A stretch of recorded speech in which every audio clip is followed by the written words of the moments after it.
باللہ من الشیطان الرجیم بسم اللہ الرحمن الرحیم یا ایہا الذین آمنوا من یرتد منکم عن دینہ فسوف یأتی اللہ بقوم یحبهم ویحبونہ أذلة على المؤمنين أعزة على الكافرين وقال النبي صلى الله عليه وسلم لن يؤمن أحدكم حتى أكون أحب إليه من والده وولده والناس أجمعين۔ قرآن مجید کی ایک آیت اور نبی کریم صلی اللہ علیہ وسلم کی ایک حدیث پڑھی ہے۔ اللہ تعالیٰ سے دعا ہے اللہ تعالیٰ صحیح طرح سے بات کہنے کی، سننے کی، سمجھنے کی، اور پھر ہم سب کو اللہ عمل کی توفیق عطا فرمائے۔ اللہ تعالیٰ نے جو اعمال دیے ہیں، دو طرح کے اعمال ہیں، ظاہری اعمال بھی، باطنی اعمال بھی۔ پچھلے ہفتے میں یہ بیان لے کے چلا تھا لیکن ٹاپک کافی دور نکل گیا تھا، آج اسی کو دوبارہ میں لے کے چلتا ہوں کہ ہمیں جیسے تربیت کی ضرورت ہے، انسان کو موقع پہ تربیت کی ضرورت ہے۔ انسان کی تربیت نہ ہو تو وہ اسفل سافلین میں چلا جاتا ہے، جانوروں سے بھی بدتر اس کی زندگی ہو جاتی ہے۔ کل کسی نے سوال پوچھا کہ انسان تو اشرف المخلوقات ہے، لیکن پھر اللہ انسان کو جہنم کی آگ میں کیوں ڈالے گا؟ اس کی وجہ یہ ہے، جواب یہ ہے سوال کا کہ اشرف المخلوقات ہے لیکن اپنی حرکتوں سے، اپنی بدعمالیوں سے اپنے آپ کو رسوا کر دیتا ہے۔ جو جتنا عزت دار ہوتا ہے اس کی برائی بھی اتنی زیادہ ہوتی ہے۔ بادشاہ کے گھر میں پیدا ہونے والا شہزادہ ہوتا ہے لیکن وہ ایسی گھٹیا حرکتیں شروع کر دے، مسجد سے چپل چرانا شروع کر دے، چرسیوں کے ساتھ بیٹھنا شروع کر دے، تو کیا اس کی عزت شہزادوں والی رہے گی پھر؟ بلکہ وہ عام چرسیوں، ہیروئن جیوں سے اور قوم کے پس لوگوں سے زیادہ برا سمجھا جائے گا، کیونکہ اتنے بڑے گھر میں پیدا ہوا اور کس قسم کی حرکتیں کر رہا ہے۔ اللہ تعالیٰ نے انسان کو انتہائی مہذب بنایا، انتہائی مہذب۔ وَلَقَدْ كَرَّمْنَا بَنِي آدم، اللہ کہتے ہیں ہم نے اس کائنات میں انسان کو بڑی عزت دی ہے۔ کوئی مخلوق انسان کے لیول کی نہیں ہے۔ جو تہذیب انسان کو سکھائی گئی ہے وہ کسی جانور کو، کسی مخلوق کو نہیں سکھائی گئی۔ زمین پہ رہنے والی مخلوق کی بات ہو رہی ہے، فرشتوں کی بات نہیں ہو رہی۔ انسان غسل کرتا ہے، لباس پہنتا ہے، دانت صاف کرتا ہے، اس کی چال بھی اچھی ہے۔ جانوروں میں ایسا ہے؟ انسان کے بات کرنے میں آداب ہوتے ہیں، بڑوں سے کیسے بات کرنی ہے، چھوٹوں سے کیسے بات کرنی ہے، اپنے لیول کے لوگوں سے کیسے بات کرنی ہے۔ جانوروں میں ہے کوئی تمیز؟ یہ رشتے جوڑتا ہے انسان، وفا کرتا ہے۔ جانوروں میں کچھ بھی نہیں، کھانا پینا پیٹ، بس اس کی فکر میں ان کی زندگی گزرتی ہے۔ خوبصورت بنایا اللہ نے انسان کو، لقد خلقنا الانسان فی احسن تقویم۔ سب سے خوبصورت مخلوق اس کائنات میں کون سی ہے؟ انسان۔ تو گویا کہ اس کائنات میں یہ شہزادہ ہے، اس کائنات میں یہ کیا ہے؟ شہزادہ۔ تو اس کو کام بھنگیوں چماروں والے کرنے چاہیے یا شہزادوں والے کرنے چاہیے؟ بولو، شہزادوں والے۔ اگر یہ کام بھنگیوں والے شروع کر دے، بادشاہ کے گھر میں پیدا ہوا شہزادہ اور جا کے لوگوں کے گٹر صاف کر رہا ہے، بادشاہ نے پوچھا تجھے کیا ہو گیا، کیوں کر رہا ہے؟ ابا کچھ پان گٹکے کا خرچہ نکل آئے گا۔ بادشاہ بولے گا کمبخت، تیرا باپ بادشاہ ہے، شاہی محل میں تو پلا ہے، تجھے پان گٹکے کی فکر ہے؟ بادشاہ اپنے بیٹے کو پان گٹکے کے پیسے نہیں دیتا نا۔ پہلے زمانے میں بادشاہ لوگ بڑے ہائی لیول کے ہوا کرتے تھے، کہتے ہیں ہمارا بچہ پان گٹکے نہیں کھائے گا۔ تو اب بیٹا کو بادشاہ پان گٹکے کے پیسے نہیں دے رہا اور بیٹا جا کے لوگوں سے مانگ رہا ہے، باپ کی عزت کا جنازہ نکال رہا ہے، تو ایسے موقع پہ یہ کہا جائے گا یہ پان گٹکے تیری پرسنالٹی پہ سوٹ نہیں کرتے۔ سمجھ میں آ رہی ہے بات کہ نہیں آ رہی؟ تیری پرسنالٹی پہ پان اور گٹکے سوٹ نہیں کرتے۔ تیری پرسنالٹی پہ تو پان اور گٹکے کا بزنس سوٹ نہیں کرتا، کھانا کہاں سے سوٹ کرتا ہے؟ تو اللہ نے انسان کو سب سے بہترین پرسنالٹی دی ہے، سب سے بہترین۔ انسان کا لباس دیکھ لو، طور طریقے دیکھ لو، ڈسپلن دیکھ لو اس کی زندگی میں۔ ترقی یافتہ قوموں میں بھی اور جو ترقی یافتہ نہیں ہے ان میں بھی، بلکہ ترقی یافتہ قوموں میں یہ ڈسپلن اور بھی زیادہ نظر آتا ہے، لباس میں، پوشاک میں، بات چیت میں۔ لیکن انسان نے یہاں ایک بڑی زبردست قسم کی دو نمبری کی۔ اس نے اپنی عزت کو برقرار رکھنے کے لیے، زیادہ گاڑی باتیں تو نہیں کر رہا میں، ایسا تو نہیں باپ بولے پتہ نہیں کون سا سبق لے کے بیٹھ گئے۔ انسان نے اپنی عزت کو برقرار رکھنے کے لیے ایک دو نمبری کی۔ اس نے اس پہ تو کمپرومائز نہیں کیا کہ میں عزت دار نہیں ہوں، کہا کہ عزت دار ہوں، لہذا میرا اسٹائل اور میرے طور طریقے بادشاہوں والے ہوں گے، گھٹیا لوگوں والے نہیں ہوں گے۔ لہذا اس نے گیٹ اپ کو فوکس کیا۔ زیادہ فوکس کس کو کیا؟ Get up. صفائی ستھرائی ڈسپلن، لیکن وہ کام جو انسانیت کے لیے بدنما داغ تھے ان کاموں کو نہیں چھوڑا۔ دیکھو بعض دفعہ گیٹ اپ ایسا ہوتا ہے جس سے انسان بد تہذیبہ لگتا ہے، بعض دفعہ عمل ایسا ہوتا ہے جو تہذیب یافتہ لوگوں پہ سوٹ نہیں کرتا۔ عمل کو ٹھیک کرنا مشکل تھا، اس نے سارا زور کس پہ لگا دیا؟ ابے جملہ تو مکمل کر لو یار۔ سارا زور گیٹ اپ پہ لگا دیا اس نے۔ مثال سے بات سمجھاتا ہوں، میری عادت ہے مثالیں دینے کی، اور یہ میری عادت اس لیے کہ اللہ قرآن میں مثالیں بہت دیتا ہے، نبی نے اپنی حدیث میں مثالیں بہت دی ہیں۔ لوگ کہتے ہیں مفتی صاحب قرآن حدیث چھوڑ کے اپنی مرضی کی مثالوں پہ لگ جاتے ہیں۔ بھائی صاحب مثالیں دی جا رہی ہیں اپنی مرضی کی سوسائٹی کے حساب سے، لیکن ان مثالوں سے سمجھایا کیا جا رہا ہے؟ قرآن و سنت سمجھایا جا رہا ہے، وہ میری کوئی اپنی بات میں نہیں سمجھا رہا۔ تو جتنی مثالیں دیں کیا خیال ہے؟ مثالیں ایسے ہیں جیسے کھانے میں مسالے، مسالے کے بغیر کھانے میں ٹیسٹ آتا ہے؟ نہیں آتا۔ تھائی لینڈ میں جاؤ آپ کھانے کھاؤ، مسالے ہی نہیں، پھیکے پھیکے کھانے۔ چائنیز کے کھانے کھاؤ، بوائل کھانے، جیسے ان کے کھانوں میں ذائقہ نہیں ہے، چائنیز بھی مزیدار، چائنیز خود بھی ایسے ہی سب کی ایک جیسی آنکھیں سب۔ کسی نے کہا نا چائنیز دوسری شادی نہیں کرتے، بھائی وہ دوسری کی شکل بھی پہلی جیسی ہوگی، اس لیے ان کو کیا فائدہ۔ تو ہمارے ہاں اتنے مسالے ہیں کہ اس کے مسالوں کے اثرات ہم لوگوں کے چہروں پہ نمایاں ہوتے ہیں۔ جن کے گھروں میں تیز مسالہ، زیادہ تیز مسالہ ہے، ان کے بچے ایسے پیدا ہوتے ہیں تھوڑے سے جیسے ہلکی آگ پہ ان کو پکایا ہوا ہو، ایسے بچے پیدا ہوتے ہیں۔ ہلکی آنچ پہ ان کو تھوڑا سا کسی نے گرم کیا ہوا ہے تو اثر آتا ہے نا مسالوں کا۔ خیر، تو مثالوں سے بیان چٹپٹا ہوتا ہے جیسے مسالوں سے کھانا چٹپٹا ہوتا ہے۔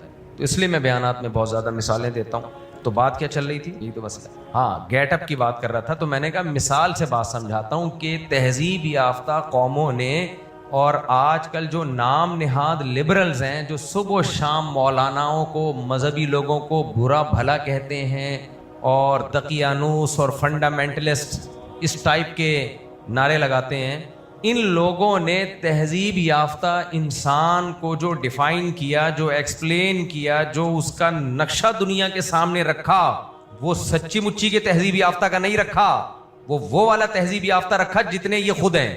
اور آ رہی ہے بات؟ جتنے یہ کیا ہیں، یعنی میں اپنے اعمال کو تو ٹھیک کر نہیں رہا، اب اعمال کو جب میں ٹھیک کر نہیں رہا تو لوگ مجھے غلط کہیں گے نا، تو میں جیسا میں ہوں صحیح آدمی اسی کو قرار دینا شروع کر دوں گے، کیسے بن جاؤ اس کو صحیح کہتے ہیں۔ تو بھائی صحیح تو اس کو کہتے ہیں جس کا عمل ٹھیک ہو، جس کا عمل ٹھیک نہیں وہ صحیح کہاں سے ہو گیا؟ تو اب ایک چرسی ہے، بار بار مثال چرسیوں کی پتہ نہیں کیوں دیتا ہوں، اصل میں وہی مثال دینی چاہیے جو مارکیٹ میں اویلیبل ہو۔ تو کراچی میں سب سے زیادہ جو چیز اویلیبل ہے وہ کیا ہے؟ چرسی ہیں، اس لیے مثال ہمیشہ وہی دی جائے گی، اور چرس بھی اویلیبل ہے تو اس لیے میں چرس کی مثال دیتا ہوں۔ اب ایک چرسی سے چرس چھوٹ نہیں رہی ہے، لوگ چرسیوں کو رشتہ دیتے ہیں۔ بولو آپ کہیں رشتہ لینے کے لیے گئے، لڑکی کے ابا نے پوچھا کیا کرتے ہو، آپ نے کہا چرس پیتا ہوں، رشتہ ملے گا؟ نہیں ملے گا۔ اچھا چرسیوں کا گیٹ اپ چرسیوں جیسا ہوتا ہے کہ نہیں ہوتا؟ ان کا جو حلیہ ہے وہ کیسا ہوتا ہے؟ دیکھو میں حلیہ بول رہا ہوں، حلیہ نہیں بول رہا، حالانکہ یہ لفظ ہا سے ہے، حلیہ۔ بار بار میں ایک تنبیہ کرتا ہوں مدارس کے طلبہ کو کہ اردو کو اردو میں بولا کرو، عربی میں مت بولا کرو۔ برا لگتا ہے جب اردو کو عربی میں بولا جاتا ہے۔ ابھی چند دن پہلے کسی نے مجھ سے بحث کی، نہیں جو الفاظ عربی میں ہیں ان کو عربی میں ہی بولا جائے گا۔ میں نے کہا بھائی جب وہ اردو میں آ گئے تو اردو کے اسٹائل میں بولے جائیں گے۔ یہ چیز بھی ایک بیریئر ہے جو عوام میں اور علماء میں فاصلہ کم کرتی ہے۔ وہ کہتے ہیں یار یہ عجیب ہی، اس کی مثال ایسے ہے اگر سب کچھ عربی کے الفاظ بالکل عربی کے طریقے سے ہی بولنے ہیں پھر تو پھنس جاؤ گے برے طریقے سے۔ بہت سارے الفاظ ایسے ہیں جو آپ نہیں بول پاؤ گے۔ خوف، خوف کا لفظ ہے نا اردو میں، اصل میں تو عربی سے، عربی میں خوف ہے، خوف تھوڑی ہے۔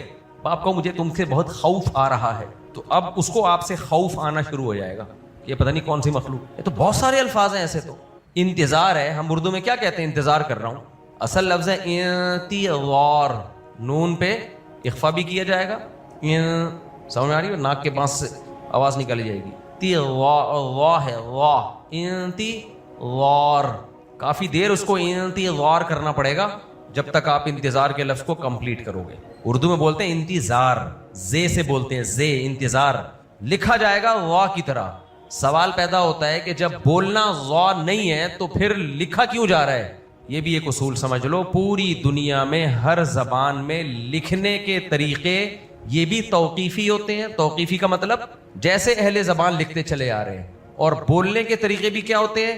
توقیفی، جیسے بولتے چلے آ رہے ہیں، اس میں عقل کا دخل نہیں ہے. یہ انگلش میں بھی ہے، عربی میں بھی ہے، اردو میں بھی ہے، ہر زبان میں. لکھنے کے قواعد الگ ہوتے ہیں، بولنے کے الگ ہوتے ہیں. جیسے لکھا جاتا ہے ہر لفظ ایسے پڑھا نہیں جاتا. ایسے قرآن میں اس کی بہت ساری مثالیں ہیں، عربی زبان میں اس کی بہت ساری مثالیں ہیں، انگلش میں بھی ہیں. ریڈ READ ہے، سیکنڈ فارم کیا ہے؟ ریڈ، لیکن لکھا کیا جائے گا؟ READ. تھرڈ فارم کیا ہے؟ READ، پڑھا کیا جائے گا؟ ریڈ ریڈ ریڈ، رٹا لگا کے یاد کرتے ہیں نا. پٹ پٹ پٹ، PUT پٹ، BUT بٹ. یہ پٹ پٹ پٹ فرسٹ سیکنڈ تھرڈ فارم ہے نا. ابے بھائی PUT پٹ پڑھا جائے گا اور BUT بٹ پڑھا جانا چاہیے نا، لیکن پڑھا کیا جائے گا؟ بٹ. اب کوئی کہے یہ کیا ہے، یہ سمجھ میں نہیں آ رہا، تو کوئی بات نہیں، آپ کے سمجھ میں آنا ضروری نہیں ہے، پیٹرول تھوڑی ہے. لیکن جب اردو میں یہ لفظ استعمال ہونا شروع ہو گیا تو اردو دان اگر پیٹرول کہتے ہیں تو کوئی آفت اس سے نہیں آ جائے گی. کیونکہ فوراً میں نے دیکھا ہے انگلش والے بولتے ہیں پیٹرول ہوتا ہے، پیٹرول نہیں ہوتا. بس کر دے بھائی، اردو میں جو ہوتا ہے وہی ہوتا ہے. ٹیلی ویژن ہے انگلش میں، یہ عربی میں گیا تلفزیون. ٹیلی ویژن کو عربی میں کیا کہتے ہیں؟ تلفزیون. اب وہ تلفزیون کو تلفزیون ہی بولے گا، اسے ٹیلی ویژن نکلے گا ہی نہیں. کیونکہ اردو جب عربی میں آ گیا تو عربی اپنے ہر زبان کے پاس ایک کینچی ہوتی ہے. جب بھی کوئی لفظ اس زبان میں آتا ہے، زبان اس کینچی سے تراش خراش کے اس کو اپنے مزاج پہ ڈھالتی ہے، اپنے سانچے میں ڈھال کے ایکسیپٹ کرتی ہے. ایز اٹ از نہیں لے لیتی اس کو. بم ہے، بم. یہ لفظ انگلش میں تو بام ہے میرا خیال ہے، اردو میں ہم کیا کہتے ہیں؟ بم. اب میں نے اس میں بھی دیکھا ہے لوگ تنبیہ کر رہے ہیں بم نہیں ہوتا، بام ہوتا ہے. بھائی جان اردو میں بم ہی ہوتا ہے. نہیں آئے تو کراچی میں جب پھٹے گا نا بتا دیں گے آپ کو. اللہ بچائے سب کو، بم سے محفوظ رکھے. تو انگلش کے بہت سے الفاظ ہیں، جب اردو میں آ گئے تو اردو نے اس کو اپنے حساب سے کانٹ چھانٹ کے اپنے حساب سے اس کو قبول کیا ہے. جب وہ ہو گیا تو بس اردو میں ہی ہوگا اس کو. خیر، تو ہاں کوئی انگلش کا لفظ انگلش میں بولنا چاہے تو ایک الگ بات ہے. خیر، تو پھر ہم چرسیوں پہ آتے ہیں دوبارہ. تو چرسی گیا رشتہ کا پیغام لینے کے لیے، تو چرسیوں کا گیٹ اپ عام طور پہ چرسیوں والا ہوتا ہے کہ نہیں ہوتا ہے؟ چرسیوں کا گیٹ اپ تو چرسیوں والا ہوتا ہے. اب کسی نے کہا کہ کم بخت تو چرسی ہے، چرسیوں کو کوئی بھی رشتہ نہیں دیتا، لہذا تو چرس پینا چھوڑ دے، کیونکہ چرسی شریف لوگ نہیں کہلاتے سوسائٹی میں. اس نالائق نے کیا کیا، چرس تو چھوڑی نہیں لیکن گیٹ اپ وہ رکھ لیا جو چرسیوں کا نہیں ہوتا، بلکہ ڈاکٹروں کا، وکیلوں کا، ججز کا، فوج کے افسروں کا، جو بھی سوسائٹی میں اپر لیول کے لوگ ہوتے ہیں، ایجوکیٹڈ لوگ ہوتے ہیں، ان لوگوں والا گیٹ اپ اس نے اختیار کر لیا. نہا دھو کے 3 پیس سوٹ ٹائی میں خوشبو وشبو لگا کے، دانت کو تیزاب سے دھو کے، کیونکہ اتنے گندے دانت ہوتے ہیں کہ یہ ٹوتھ پیسٹ سے صاف نہیں ہوتے، تیزاب سے دانتوں کو دھو کے، اور خوب جو آج کل بیوٹی پارلر میں دولہا کے ساتھ ہو رہا ہوتا ہے، یہ ساری ڈینٹنگ پینٹنگ کا کام کر کے چرس کی پڑیا چھپائی اس نے، اور اب پیغام نکاح لے کے جا رہا ہے اور کہہ رہا ہے کہ میں ایک تہذیب یافتہ انسان ہوں، میرے چلنے کا اسٹائل دیکھو کیسے. پہلے تو آتا تھا لڑکتا ہوا نا، منہ سے رال ٹپک رہی ہے، اب بڑی تمیز سے چلتا ہوا آ رہا ہے اور بہت ہی خوبصورت اسٹائل میں. تھوڑا سا بات چیت کا سلیقہ بھی اس نے سیکھ لیا. یہ دھوکہ ہے یا نہیں ہے بتاؤ؟ کیا اس سے وہ تہذیب یافتہ بن گیا ہے؟ بھائی تہذیب یافتہ کی ایک علامت پیدا کر لی ہے اپنے اندر. دیکھو کسی بھی چیز کی ایک ڈیفینیشن ہوتی ہے، جب تک وہ ڈیفینیشن اس پہ صادق نہ آ رہی ہو وہ چیز وہ کہلانے کی مستحق نہیں ہوتی. تھوڑی گاڑی بات ہے لیکن آسان مثال سے سمجھاؤں گا. اور کچھ علامتیں ہوتی ہیں، کچھ کیا ہوتی ہیں؟ علامتیں ہوتی ہیں جس سے پتہ چلتا ہے کہ یہ چیز یہ ہے. علامت اور ڈیفینیشن میں فرق ہوتا ہے. علامت میں اور کسی چیز کی ڈیفینیشن تعریف میں کیا ہوتا ہے؟ فرق ہوتا ہے. یعنی کسی چیز کو پہچانا جاتا ہے اس کی حقیقت اور ماہیت سے. مثال کے طور پر لوگوں میں قومیں ہوتی ہیں، کوئی پوچھے بھائی مہاجر کسے کہتے ہیں؟ پاکستان میں بہت ساری قومیں ہیں، پٹھان ہیں، مہاجر ہیں، سندھی ہیں، پنجابی ہیں، وغیرہ وغیرہ نا. بھائی مہاجر کی ڈیفینیشن یہ ہے، پاکستان میں کراچی میں مہاجر کی ڈیفینیشن یہ ہے کہ انڈیا پاکستان جب الگ ہوئے تھے تو جو انڈیا سے مائیگریٹ کر کے یہاں آئے تھے از کالڈ مہاجر. آئی بات سمجھ؟ یہ تعریف ہے.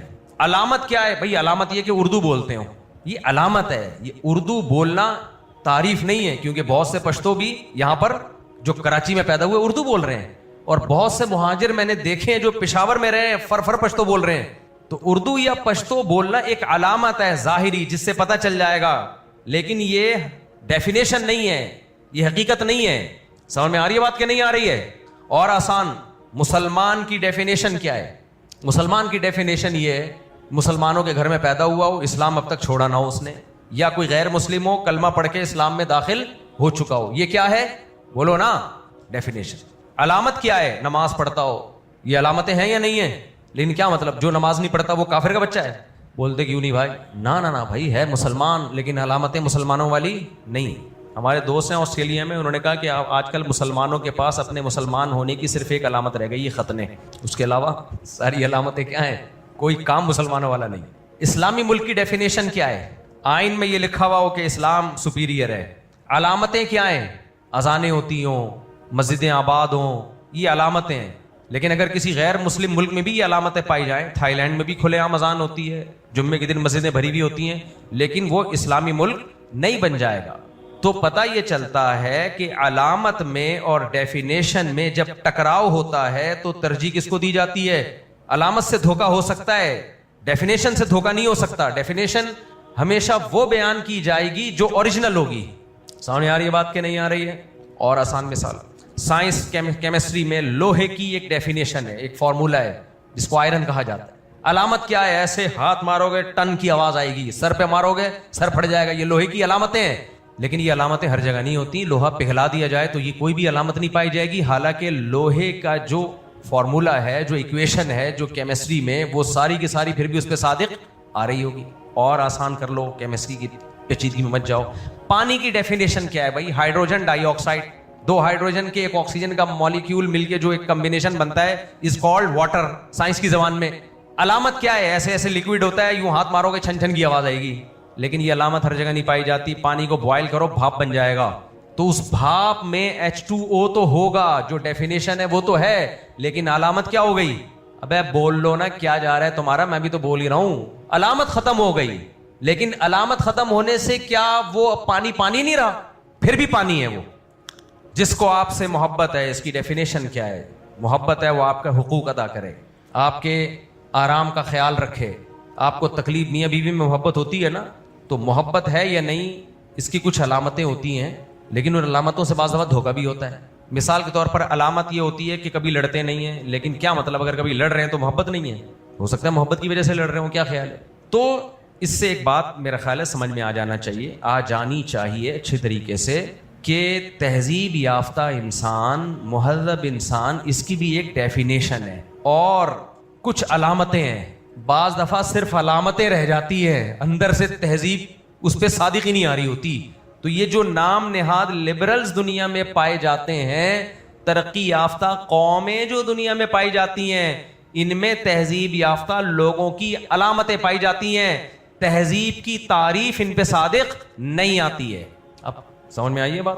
علامتیں پائی جاتی ہیں. جو بھی مہذب انسان ہوتا ہے, گیٹ اپ بھی اچھا ہوتا ہے, بات کرنے کی تمیز ہوتی ہے, اس تمیز سے بات کرتا ہے, حقوق ادا کرتا ہے. اندر سے تہذیب یافتہ ہے یا نہیں ہے, یہ بالکل ایک ڈیفرنٹ چیز ہے. اندر سے تہذیب کا تعلق سب سے پہلے دل سے ہے.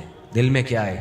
دیکھو, آپ اپنے کسٹمر سے بہت اچھے اخلاق سے بات کرتے ہو, تہذیب یافتہ شخص کی علامت پائی جا رہی ہے کہ نہیں پائی جا رہی؟ بولو نا. لیکن یہ آپ اچھے اخلاق سے بات کر رہے ہو لالچ کی وجہ سے. اگر بالفرض ہر آدمی کسٹمر سے لالچ کی وجہ سے بات نہیں کرتا, بعض دفعہ ہوتا ہی وہ اچھے اخلاق کا ہے, لیکن لالچ کی وجہ سے کر رہے ہو کہ یار کسی طرح یہ دوبارہ میرے پاس ہی آئے, اور میرے ساتھ جو میرے دوست کی دکان ہے وہاں سے کبھی بھی کچھ نہ خریدے. یہ جذبہ ہے آپ کے دل میں, آپ گڑے جا رہے ہو اس کے پاؤں میں, سر سر کر کے بات کر رہے ہو اس سے, حالانکہ اس کا لیول آپ کے لیول سے بہت چھوٹا ہے. لیکن آپ کی نیت یہ ہے کہ میرے جو پڑوس میں میرے دوست کی دکان ہے, میں اتنے اچھے اخلاق سے کسٹمر سے پیش آؤں کہ میرے دوست کی دکان کا بیڑا غرق ہو جائے, سب لوگ ادھر ہی آئیں. اب آپ تہذیب یافتہ ہو گئے ہیں, اچھے انسان ہو گئے آپ. علامت تو پائی جا رہی ہے تمیز سے بات. کیا خیال ہے بھائی؟ میں اکثر ایئر ہوسٹس کی مثال دیتا ہوں. ایئر ہوسٹس کتنے اچھے اخلاق سے بات کرتی ہے, جنہوں نے جہاز میں سفر کیا ان کو پتا ہو. علامت تو پائی جا رہی ہے, علامتیں پائی جا رہی ہیں, لیکن کیا دل میں بھی اس کے یہ جذبہ ہے کہ لوگوں سے اچھے اخلاق سے بات کرنا ہے, یا کمپنی کی روکھڑے کی وجہ سے وہ یہ کر رہی ہے؟ پیسے ملتے ہیں, اس کا پتہ جب چلے گا جب اپنی اماں سے اس سے بھی زیادہ اچھے اخلاق سے بات کرے. کیا خیال ہے بھائی؟ کسٹمر جو جہاز میں جو مسافر بیٹھے ہیں وہ ایئر ہوسٹس کے ماموں لگتے ہیں, پھپھا لگتے ہیں, خالو لگتے ہیں, کیا لگتے ہیں, یا باپ لگتے ہیں؟ وہ کچھ بھی نہیں لگتے. جو کچھ بھی نہیں لگتے ان سے بہت اچھے اخلاق سے بات. اور جس ماں نے تکلیف سے جنا, دن رات اس کے لیے ایک کر دیا, اس سے اگر وہ بات کرے 3 گنا زیادہ اچھے اخلاق سے, یعنی جہازوں کے مسافر سے میٹھے لہجے میں بات کر رہی ہے تو اس مٹھاس کو 3 سے ضرب دے. حدیث میں آتا ہے نا, ماں کا حق حسن اخلاق میں باپ سے 3 گنا زیادہ ہے. یہ آتا ہے نا حدیث میں, تو اس سے 3 گنا زیادہ مٹھاس سے بات کرے تو ہم کہیں گے واقعی یہ دل سے کیا ہے, اچھی ہے. لیکن اماں سے بات کرنے کا ٹائم ہی نہیں ہے. اماں کے پاس, میں ساری ایئر ایسی نہیں ہوتی, بہت سی اچھی ہوتی ہیں بھائی, میں تو ایک مثال سے بات سمجھا رہا ہوں. بعض ایسی ہے جو اپنی ماں کو زیادہ ویلیو دیتی ہیں. اماں سے بات کرنے کا ٹائم نہیں ہے. اماں کی بات میں اینٹ کا جواب پتھر سے. تو ہم جہاز میں مسافروں سے اس کے اخلاق کو دیکھ کے یہ کہیں گے کہ تہذیب یافتہ خواتین کی علامت تو پائی جا رہی ہے, حقیقت میں ہے یا نہیں ہے یہ ہمیں معلوم نہیں ہے. یہ فیصلہ مذہب کرے گا, خدا کرے گا. مذہب کہہ رہے ہیں میرے کرائٹیریا پہ اترتے ہو تو میں مانوں گا, نہیں اترتے تو لوگوں کے کہنے سے کچھ بھی نہیں ہو. آپ کو پتا ہے بعض دفعہ بد اخلاقی تہذیب یافتہ ہونے کی علامت ہوتی ہے. غصے کی بات پہ, غیرت کی بات پہ غیرت نہ آئے. ہمارے نبی صلی اللہ علیہ وسلم سے زیادہ اچھے اخلاق کا کون ہو سکتا ہے, لیکن کبھی کبھار آپ کو بھی غصہ آتا تھا اور غصے میں آپ کا چہرہ انور سرخ ہو جایا کرتا تھا. انسان کو جب کسی سے محبت ہوتی ہے نا تو محبت کے بھی کچھ اصول اور ضابطے ہوتے ہیں. آپ کے محبوب کو کوئی تنگ کرے اور آپ کو غضب نہ آئے تو یہ بد تہذیبی ہونے کی علامت ہے. آپ کے باپ کو کوئی تنگ کر رہا ہے, ماں کو تنگ کر رہا ہے, اولاد کو تنگ کر رہا ہے, آپ کو کچھ بھی نہیں ہو رہا, کوئی فکر نہیں ہو رہی, کوئی پیشانی پہ لکیریں نہیں آ رہی, خدا کی نافرمانی صبح و شام دیکھ رہے ہو, پیشانی پہ لکیر نہیں آتی. حالانکہ پیشانی پہ لکیریں آنا بظاہر تو بد تہذیب لوگوں کی علامت ہوتی ہے. ہر وقت جو ناک پہ مکھی بٹھا کے رکھتے ہیں, خوش اخلاق ہوتے ہیں, بد اخلاق ہوتے ہیں. اب آپ نے کسی کو دیکھ لیا غصہ میں بیٹھا کر رہا ہے, آپ نے کہا یہ تو بد تہذیب آدمی. نہ, جلدی فیصلہ مت کرو. ہو سکتا ہے یہ غصہ تہذیب یافتہ ہونے کی وجہ سے آیا ہو, غیرت کی وجہ سے آیا ہو. جب انسان میں غیرت ختم ہو جاتی ہے نا تو اس کو صحیح بات پہ بھی غصہ آنا ختم ہو جاتا ہے, صحیح بات پہ بھی غصہ ختم ہو جاتا ہے اس کو. تو یہ میں نے اتنی ساری مثالیں آپ کے سامنے میرے بھائی اس لیے رکھی ہیں. آپ بھی کہہ رہے ہوگے مفتی صاحب پتہ نہیں کون سا ٹاپک لے کے بیٹھ گئے ہو. یہ میں آپ کو یہ سمجھا رہا ہوں کہ خدا کے لیے دنیا کے دھوکے میں مت آؤ. یہ زمانہ میڈیا کا ہے, پروپیگنڈے کا ہے, تکلفات کی دنیا. یہ جو جتنا شو بازی کرے گا تکلفات کی دنیا میں لے کے جائے گا, گیٹ اپ شریفوں والا بنائے گا.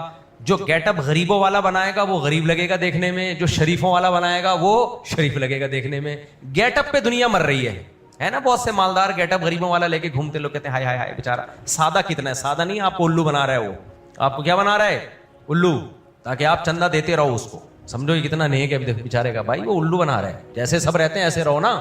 میں یہاں دھوتی بنیان پہن کے آ جاؤں جمعے کا بیان کرنے کے لیے, یا ناڑا ایسے کر کے لٹک رہا ہو, کپڑے استری نہ ہو, میلے کپڑے پہنے ہوئے ہوں, آپ کہیں مفتی, جو عقیدت مند ہے نا وہ کہیں گے ہائے مفتی صاحب کیا سادگی ہے, پرواہ ہی نہیں لوگوں کی, پرواہ ہی نہیں کون کیا کہتا ہے. ایسا ہونا چاہیے مولوی.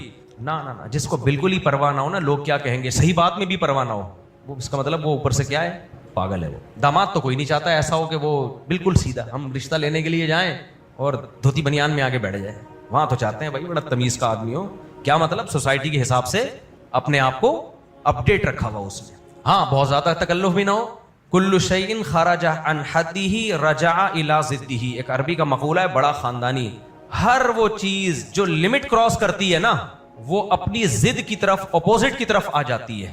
مثال کے طور پر تواضع اچھی چیز ہے, حد سے زیادہ تواضع یہ تکبر ہے, یہ شو بازی ہے. تواضع اچھی چیز ہے کہ نہیں ہے, عاجزی انکساری, لیکن حد سے زیادہ عاجزی کا مطلب شو مار رہا ہے کم بخت, لوگوں کی تعریف کا بھوکا ہے یہ, تبھی اتنا جھک رہا ہے, اتنا بڑا جا رہا ہے. لوگ کہیں کہ ماشاءاللہ حضرت جی کی آج تواضع دیکھ کے حیران ہو گیا میں. شو بازی ہے, خود پسندی ہے, چاہ رہے ہیں لوگ میری تعریفیں کریں. یہ تواضع نہیں ہے, شو ہے. نارمل رہو جیسے ساری دنیا رہتی ہے. اخلاص جب حد سے زیادہ بڑھ جائے تو سمجھ لو کہ اخلاص نہیں ہے, یہ ریا ہے. صحیح ہے نا, یہ ریا ہے. اتنا نیک بننے کی کوشش کیوں کر رہا ہے بھائی. وہ میں نے بتایا تھا نا, ایک مولوی صاحب ٹی وی چینل پہ آئے, کسی نے بتایا کہ میری ماں کا انتقال ہو گیا, میری ماں اور بیوی کی لڑائی ہوتی تھی تو میں نے ماں کو پتہ نہیں کہیں عیدی سینٹر جمع کرا دیا, وہاں وہ مر گئی. تو وہ مولوی صاحب ٹی وی پہ ماں کی یہ خبر سن کے جو روئے ہیں, شروع میں تو ہم کو بھی تھوڑا سا آیا رونا.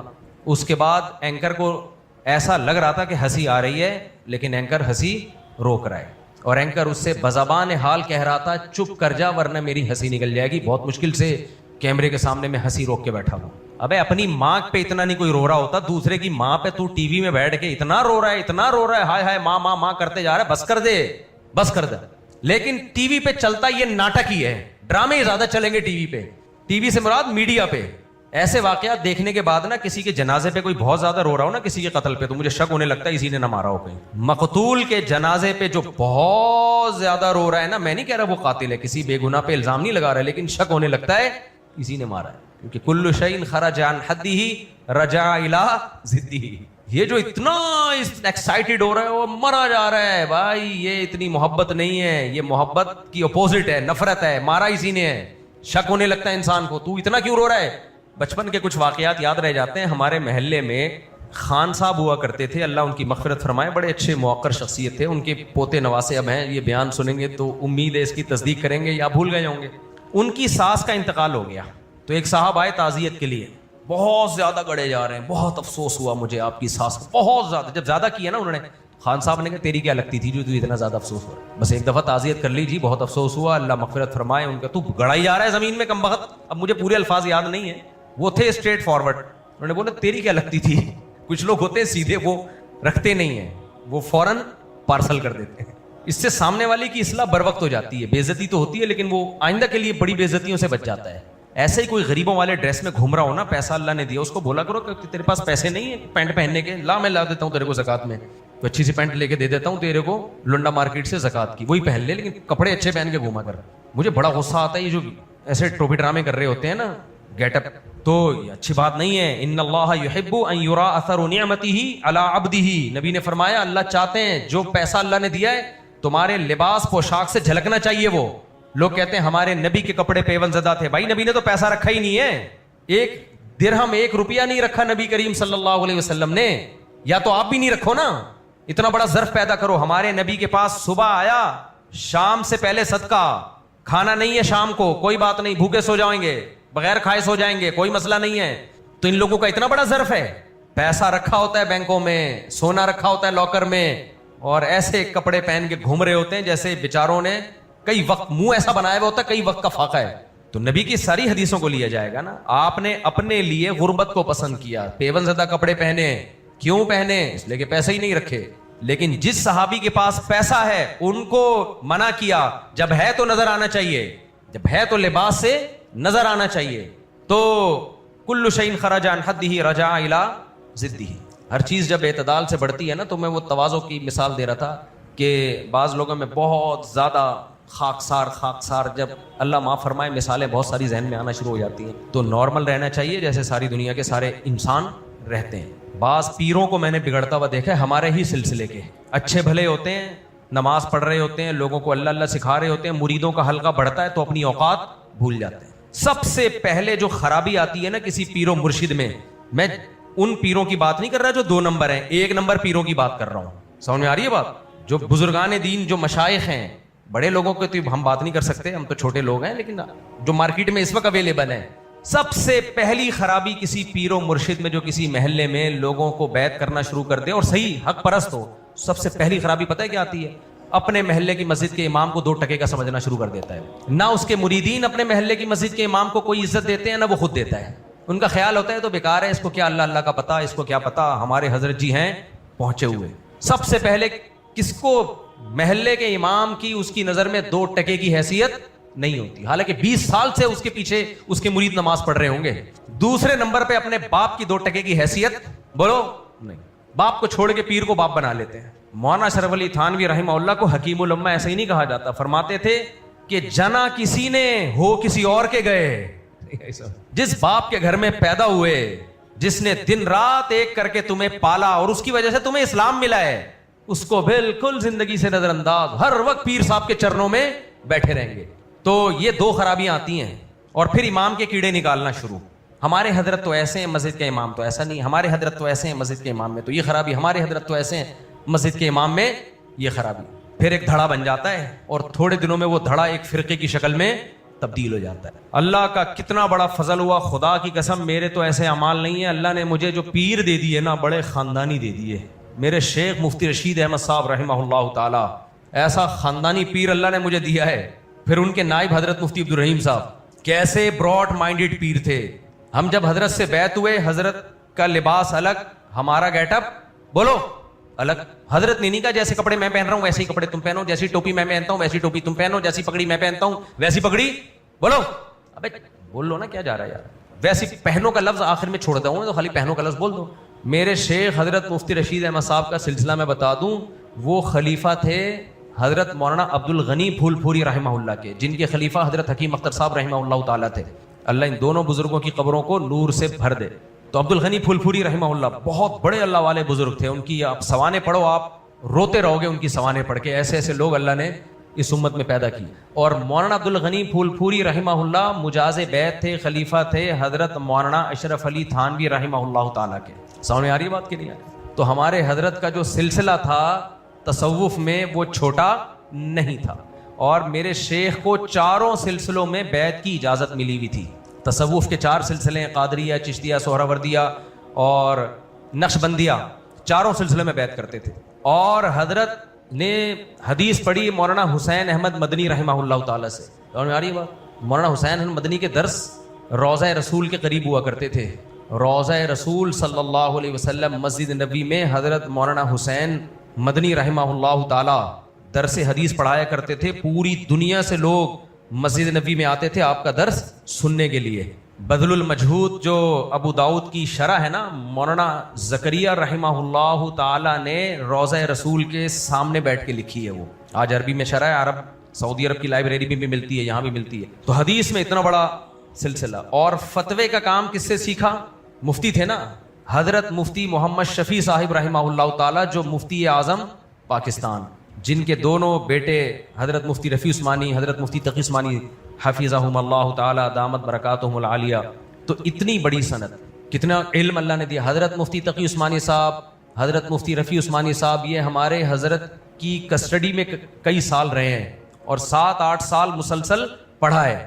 تو جب شاگرد اتنے بڑے ہیں, آپ اندازہ لگا لو استاذ کتنا بڑا ہوگا. تو میرے جیسے نالائق کو اللہ نے 18 سال کی عمر میں ایسے بزرگ کے قدموں میں بیٹھنے کی توفیق نصیب فرما دی. کتنے بڑے آدمی تھے وہ, لیکن حضرت نے کوئی دھڑے بندی نہیں کی. جیسے کپڑے میں پہن رہا ہوں ایسے پہنو, جیسی پگڑی میں پہن رہا ہوں ایسی پہنو, جو میری رائے ہے اسی کو فالو کرنا ہے ہر قیمت پہ. نا نا نا, ایسا نہیں ہے.